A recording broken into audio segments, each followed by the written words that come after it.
സ്നേഹം, പ്രേമം ഇതൊക്കെ കട്ട് ചെയ്യാനുള്ളതല്ല. ഈ അടുത്ത് ഞാനുമായി വളരെ ബന്ധമുള്ള ഒരാള് എന്നോട് ചോദിച്ചു, ഒരാളെ സ്നേഹത്തിൽ നിന്ന് പിന്തിരിപ്പിക്കാൻ എന്തു മാർഗമാണ് സ്വീകരിക്കേണ്ടത്? ഞാൻ പറഞ്ഞു, ഒരിക്കലും ഈ പ്രവർത്തനത്തിന് മുതിരരുത്.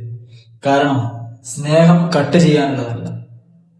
അങ്ങനെ ആരെങ്കിലും നമുക്ക് മുമ്പിൽ ഉണ്ടെങ്കിൽ അവർക്ക് നല്ല രീതിയിൽ സ്നേഹിക്കാനുള്ള മാർഗം നാം കാണിച്ചു കൊടുക്കുക, അതിനുള്ള ഡയറക്ഷൻ കൊടുക്കുക. ഇതാണ് നാം ചെയ്യേണ്ടത്.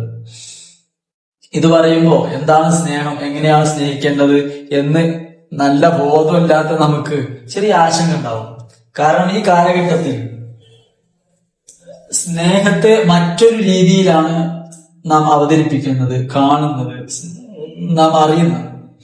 യഥാർത്ഥ സ്നേഹം, ഒരാൾ ഒരുത്തനെ സ്നേഹിക്കുന്നുണ്ടെങ്കിൽ ഒരിക്കലും അവിടെ കാമം ഉദിക്കുന്നില്ല. സ്നേഹം മറച്ചു വെക്കേണ്ട ഒന്നല്ല. എവിടെയെങ്കിലും നാം സ്നേഹിക്കുന്ന ഒരു പ്രവർത്തനം അത് മറച്ചു വെക്കേണ്ട ആവശ്യകത വരുന്നുണ്ടെങ്കിൽ അത് സ്നേഹമല്ല, കാമമാണ്. ഈ അവയർനെസ് ആണ് നാം കൊടുക്കേണ്ടത്. സ്നേഹിക്കുന്ന സമയത്ത് മറുകക്ഷിക്ക് സാമൂഹികപരമായോ ശാരീരികപരമായോ അതല്ലെങ്കിൽ മാനസികപരമായോ കുടുംബ ജീവിതത്തിലോ യാതൊരുവിധ പോറലും ഏൽക്കാൻ പാടില്ല.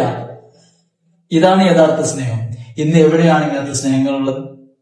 മാതാപിതാക്കൾക്ക് ടെൻഷൻ, സ്നേഹിക്കുന്നവർക്ക് ടെൻഷൻ, തേപ്പ് എന്നൊക്കെ പറഞ്ഞിട്ട് സ്നേഹം ലഭിക്കുന്നവർക്ക് ടെൻഷൻ.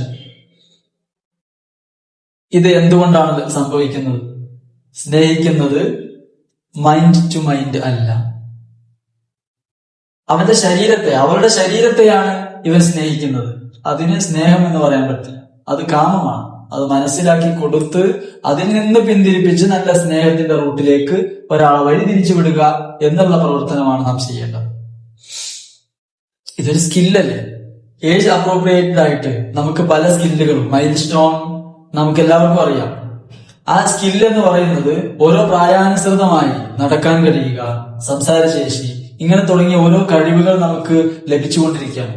ഇങ്ങനെ ഒരു പ്രായം വരുന്ന സമയത്ത് എതിർ ലിംഗത്തോട് താല്പര്യം തോന്നുക എന്നുള്ളത് അത് പോസിറ്റീവാണ്. ആ പോസിറ്റീവിനെ തോന്നുന്നുണ്ട് എന്നതിന്റെ പേരിൽ ഒരുത്തനെ സ്വന്തമാക്കാൻ ശ്രമിക്കുക, അവരെ കയറി പിടിക്കുക, ഇങ്ങനെ തുടങ്ങിയ ചിന്ത വരുന്നുണ്ടെങ്കിൽ അത് റോങ് ആണ്. അതിൽ നിന്ന് ഡയറക്ഷൻ കൊടുക്കുക. താല്പര്യം തോന്നും. ഈ തോന്നുന്ന സമയത്ത് ഒരുത്തന്റെ അഭിമാനം നഷ്ടപ്പെടുന്ന അതല്ലെങ്കിൽ ഒരുത്തന് നഷ്ടം സംഭവിക്കുന്ന ഒരു പ്രവർത്തനങ്ങളിലേക്കും കടന്നു പോകരുത്. സാഹചര്യങ്ങൾ ഒരുക്കരുത്. ഇങ്ങനെ ഡയറക്ഷൻ കൊടുത്ത് നല്ല രീതിയിൽ ഒരുത്തനെ സ്നേഹിക്കാനും മറ്റൊരാളെ സഹായിക്കാനും പഠിപ്പിക്കുക എന്നതിലുപരി ഈ പോസിറ്റീവായിട്ടുള്ള സ്നേഹം എന്ന സംഗതിയെ കട്ട് ചെയ്യാൻ വേണ്ടി ശ്രമിച്ചാൽ നാം ഉദ്ദേശിക്കുന്ന ഫലം ഇതുകൊണ്ട് ലഭിക്കില്ല. അതുകൊണ്ട് നമ്മുടെ അടുത്ത് വരുന്ന ഇതേപോലത്തെ അനുഭവങ്ങൾ ഉണ്ടാകുന്ന സമയത്ത് അവർക്ക് ഡയറക്ഷൻ കൊടുക്കുക. എന്താണ് നല്ല സ്നേഹം? സ്നേഹിക്കുമ്പോൾ എന്താണ് അനുഭവപ്പെടുന്നത്? മറുകക്ഷിക്കുണ്ടാകുന്ന ഗുണങ്ങൾ എന്തെല്ലാം? ഈ രീതിയിൽ കാമം അതിലേക്ക് ചേർക്കുന്ന സമയത്ത് ഉണ്ടാകുന്ന നഷ്ടങ്ങളും അവർക്ക് പറഞ്ഞ് മനസ്സിലാക്കി കൊടുത്ത് അവരുടേത് അതല്ലെങ്കിൽ അവർക്ക് ലഭിക്കുന്നത്, അവർ കൊടുക്കുന്നത് സ്നേഹമാണോ കാമമാണോ എന്നത് നാം ഡയറക്റ്റ് അവർക്ക് പറഞ്ഞു കൊടുത്ത് മനസ്സിലാക്കി അവരുടെ നല്ല റൂട്ടിൽ തിരിച്ചുവിടുക എന്നുള്ള പ്രോസസ്സിന് വേണ്ടിയാണ് നാം ശ്രമിക്കേണ്ടത്.